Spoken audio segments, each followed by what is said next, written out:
Hello friends, welcome to my YouTube channel MDS pharmacy. तो आज का जो हमारा टॉपिक है वो है डी फार्मा फर्स्ट ईयर के subject human anatomy and physiology के चैप्टर सेल का। तो आज के इस वीडियो को, इस चैप्टर को, इस लेक्चर को हम अकॉर्डिंग टू न्यू सिलेबस, जो हमारा नया सिलेबस है पीसीआई का, ठीक है, अकॉर्डिंग टू न्यू सिलेबस इसको हम कवर अप करेंगे। ओके, तो देखिए सबसे पहले हम समझते हैं कि सेल क्या होता है। आसान भाषा में अगर हम देखें तो सेल हमारी बॉडी की सबसे छोटी यूनिट है, यानी कि बहुत सारी सेल से मिलकर हमारी बॉडी बनी हुई है। जिस तरीके से कोई बिल्डिंग है, कोई मकान है, उसकी सबसे छोटी यूनिट क्या होती है? एक ब्रिक होती, एक ईंट होती। इसी तरीके से हमारी पूरी बॉडी की जो सबसे छोटी यूनिट है वो क्या है? सेल है। यानी कि बहुत सारी ईंटें, बहुत सारी ब्रिक्स जब मिलती हैं तो क्या बनती है? एक बिल्डिंग। ओके, यानी कि बिल्डिंग बहुत सारी छोटी छोटी ईंटों से मिलकर बनी हुई होती है। इसी तरीके से हमारी बॉडी जो है वो भी बहुत सारी सेल से, छोटे छोटे सेल से मिलकर बनी हुई है। ओके, तो देखिए अगर हम थ्योरी के अकॉर्डिंग देखें तो सेल इज़ द स्मॉलेस्ट, सबसे छोटी यूनिट है। स्ट्रक्चरल, यानी कि हमारी बॉडी का स्ट्रक्चर बना रही है। ओके, एंड फंक्शनल यूनिट, और क्या है? फंक्शनल यूनिट है, यानी कि बहुत सारे फंक्शन परफॉर्म कर रही है। रेस्पिरेशन में ऑक्सीजन, जैसे कि हमने ऑक्सीजन इनहेल करी, ठीक है, तो ऑक्सीजन कहाँ गई? सेल के पास गई। कार्बन डाइऑक्साइड ने उसने रिलीज़ करी, एक्सक्रीशन में मदद कर रही है। बहुत सारे जो वेस्ट प्रोडक्ट हैं उसको क्या कर रही है? रिलीज़ कर रही है, एक्सक्रीट आउट कर रही। ओके, और क्या है? जेनेटिक इन्फॉर्मेशन कैरी कर रही है। तो क्या है? फंक्शनल यूनिट है ऑफ लाइफ की। Cells of different tissues perform different functions. Cell अलग अलग टिश्यूज़ की सेल अलग अलग फंक्शन परफॉर्म करती है। यानी कि हमारी अगर हार्ट की सेल है तो उसका फंक्शन अलग है, किडनी की सेल है तो उसका फंक्शन अलग है। ओके, स्टमक की सेल है तो उसका फंक्शन अलग है। हार्ट की सेल का फंक्शन अलग है। जैसे कि कार्डिक टिश्यू है तो कार्डिक टिश्यू की जो सेल है उसका फंक्शन क्या है? कि कॉन्ट्रैक्शन और रिलैक्सेशन, यानी कि लगातार वो कॉन्ट्रैक्ट कर रही है और रिलैक्स कर रही है, थक नहीं रही। ओके, यानी कि ज़िंदगी भर तक कॉन्ट्रैक्ट कर रही है, करना और रिलैक्स करना, यानी कि ब्लड को पंप करना, क्या है उसका फंक्शन। इसी तरीके से जो हमारी किडनी की सेल है उसका फंक्शन क्या है? एक्सक्रीशन, ठीक है। लिवर की सेल है उसका फंक्शन क्या है? सिक्रीशन। ओके, स्टमक की सेल है उसमें जो स्मॉल इंटेस्टाइन में जो विलाई होती है उनका फंक्शन क्या है? एब्जॉर्प्शन। इसी तरीके से जो हमारी ब्रेन की सेल है नर्व सेल, उसका फंक्शन क्या है? कि जो मैसेजेस हैं उसको क्या कर रही है? इम्पल्सेस को कंडक्ट कर रही है, ठीक है, यानी कि एक जगह से दूसरी जगह भेज रही है मैसेज को। तो क्या है कि अलग अलग सेल, अलग अलग टिश्यूज़ की जो सेल्स होती हैं उनका फंक्शन अलग अलग होता है। Okay, cell group, many cells group together to form tissues. देखिए बहुत सारी सेल्स आपस में मिलकर टिश्यूज़ बनाती हैं, ठीक है, और बहुत सारे टिश्यूज़ आपस में मिलकर एक ऑर्गन बनाते हैं, और बहुत सारे ऑर्गन आपस में मिलकर एक ऑर्गन सिस्टम बनाती हैं, और बहुत सारे ऑर्गन सिस्टम आपस में मिलकर एक बॉडी बनती हैं। अगर हम इसको एग्जाम्पल के तौर पर अगर देखें तो सेल है, बहुत सारी सेल्स आपस में मिली, उन्होंने क्या बनाया? एक टिश्यू बनाया। ओके, अगर हम डाइजेस्टिव सिस्टम की बात करें तो उसकी सेल जो है, बहुत सारी सेल आपस में मिली, उन्होंने क्या बनाया? एक अलग टिश्यू बनाया। बहुत सारी टिश्यू आपस में जब मिले तो उन्होंने क्या बनाया? एक ऑर्गन। जैसे कि स्मॉल इंटेस्टाइन में कितना ऑर्गन है? कि माउथ, टीथ, टंग। ओके, यानी कि pharynx, oesophagus, stomach, small intestine, large intestine, rectum, anus. तो ये क्या है? ऑर्गन्स हैं। कितने? लगभग 8 ऑर्गन्स हैं।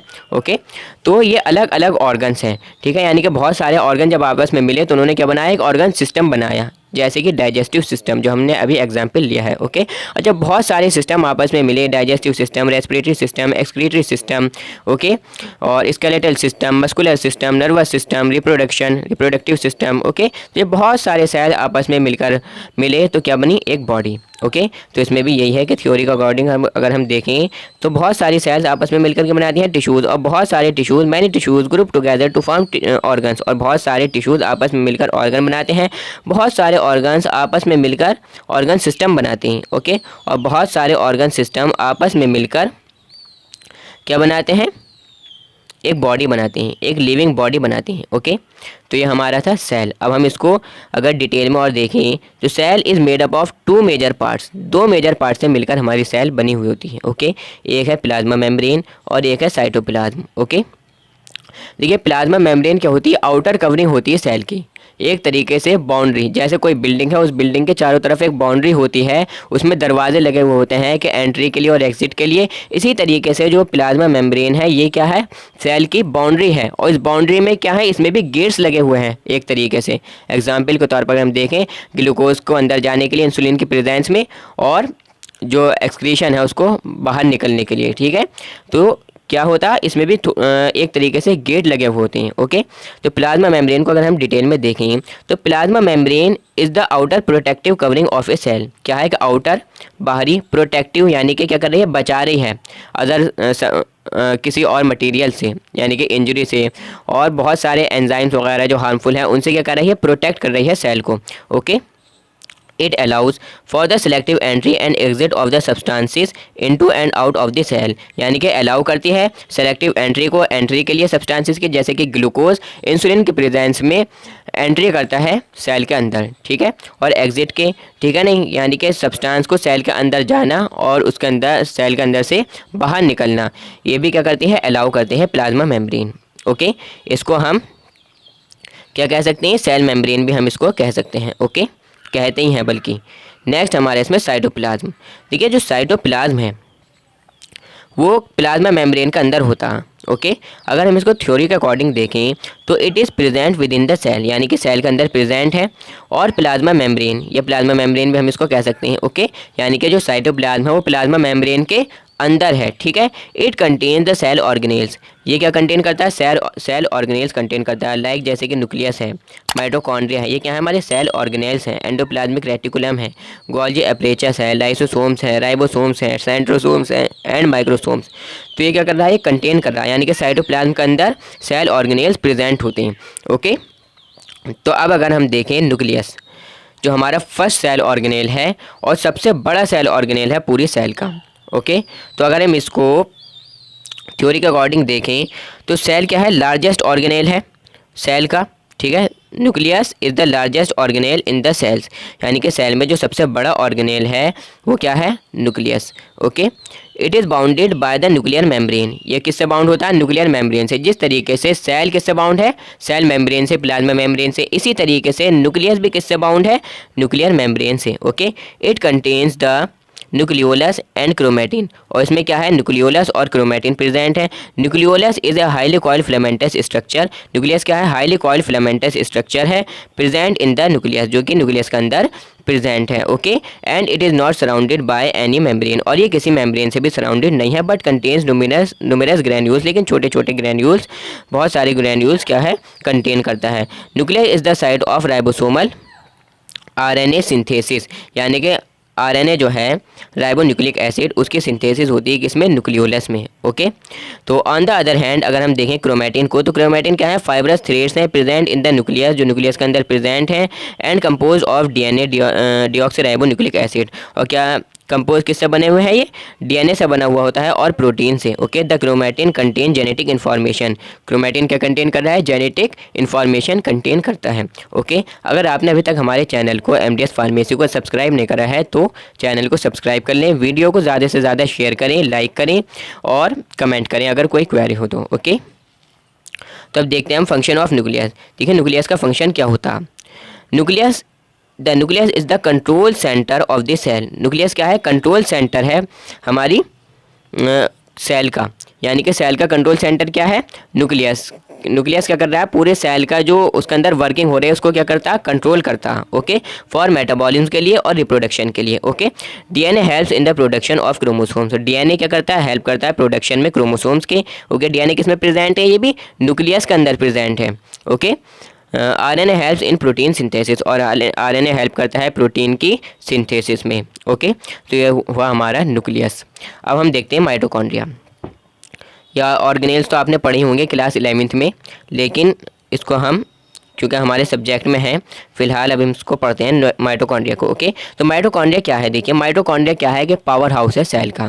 जिस तरीके से हमारे घरों में जनरेटर होता है नहीं, ठीक है, तो जनरेटर क्या है, पावर हाउस है, यानी कि जनरेटर पूरी बिल्डिंग को क्या कर रहा है, एनर्जी, एक तरीके से इलेक्ट्रिसिटी प्रोवाइड करा रहा है। इसी तरीके से जो माइटोकॉन्ड्रिया है वो क्या है, पावर हाउस है सेल का, एनर्जी प्रोवाइड करा रहा है एक तरीके से, ठीक है, यानी कि एटीपी बनाता है ये। इसका मेन फंक्शन क्या है कि ये क्या बनाता है, एटीपी बनाता है। ओके, तो देखिए अगर हम इसको देखें थ्योरी के अकॉर्डिंग तो the mitochondria are often refer to as the power house of the cell, यानी कि क्या है, पावर हाउस है सेल का। दे अकर इन साइटोप्लाज्म, साइटोप्लाज्म में होता है ये, okay, at variable numbers depending on the physiological activity of the cell. देखिए इसका मतलब क्या हुआ कि depending on the physiological activity of the cell, यानी कि जितनी सेल की ज़्यादा वर्किंग होगी उतनी ज़्यादा क्वांटिटी में ये प्रेजेंट होंगे। जिस तरीके से हमारी हार्ट की सेल है, कार्डियक सेल है, तो उसकी क्या है, उसको एनर्जी ज़्यादा चाहिए क्योंकि वो 24 घंटे लाइफ टाइम क्या कर रही है, वर्किंग कर रही है, कॉन्ट्रैक्शन रिलैक्सेशन, कॉन्ट्रैक्शन रिलैक्सेशन क्या कर रही है, वर्किंग कर रही है, यानी कि ब्लड को पंप कर रही है, तो उसको एनर्जी ज़्यादा चाहिए, एटीपी उसको ज़्यादा चाहिए, तो इस हिसाब से उसकी सेल में, यानी कि कार्डियक सेल में, हार्ट की सेल में इनकी संख्या ज़्यादा होगी। ठीक है। और अगर हम एग्जाम्पल देखें कि कम किस्म होगी, जैसे कि हमारे नेल्स हैं, ओके, हमारे हेयर्स हैं, और वो ऑर्गन्स जिनमें जो ज़्यादा जिनको एनर्जी की ज़रूरत नहीं है, तो उसमें ये कम क्वांटिटी में प्रेजेंट होंगे। Okay. It is compose of 2 layers of membranes, 2 layer की मेम्ब्रेन से मिलकर बने हुए होते हैं। दीज आर आउटर मेम्ब्रेन, इसमें आउटर मेम्ब्रेन होती है, विच इज़ स्मूथ, जो कि स्मूथ होती है, यानी कि जो बाहरी मेम्ब्रेन होती है, बाहरी परत जो होती है वो क्या होती है, स्मूथ होती है। और इनर मेम्ब्रेन में बहुत सारी क्रिस्टी होती हैं।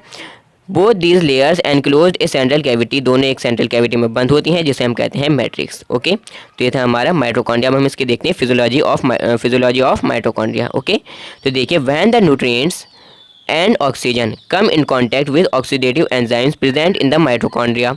ठीक है, यानी कि जब न्यूट्रिएंट्स और ऑक्सीजन, जो ऑक्सीडेटिव एंजाइम प्रेजेंट है माइटोकॉन्ड्रिया में, उसकी प्रेजेंस में जब न्यूट्रिशन यानी कि न्यूट्रिएंट्स और ऑक्सीजन आते हैं, ठीक है, तो ये they combine to form carbon dioxide, तो ये जुड़कर क्या बनाते हैं, कार्बन डाइऑक्साइड बनाते हैं, वाटर बनाते हैं और लाइब्रेटेड एनर्जी बनाते हैं। Is utilise to synthesis the ATP, और वो यूटिलाइज होती है किसमें, एटीपी के सिंथेसिस में। ठीक है, यानी कि एटीपी एडेनोसिन ट्राइफॉस्फेट। ओके, तो the ATP then diffuses throughout the cell, फिर एटीपी क्या है कि डिफ्यूज़ हो जाती है सेल में और रिलीज़ करती है अपनी stored energy, perform cellular function, यानी कि बहुत सारे जो सेल के फंक्शन है उनको परफॉर्म करने के लिए। ओके, तो ये क्या है, फिजियोलॉजी थी हमारी माइटोकॉन्ड्रिया की। ओके, अब हम देखते हैं इसके फंक्शंस, माइटोकॉन्ड्रिया के क्या क्या फंक्शंस हैं।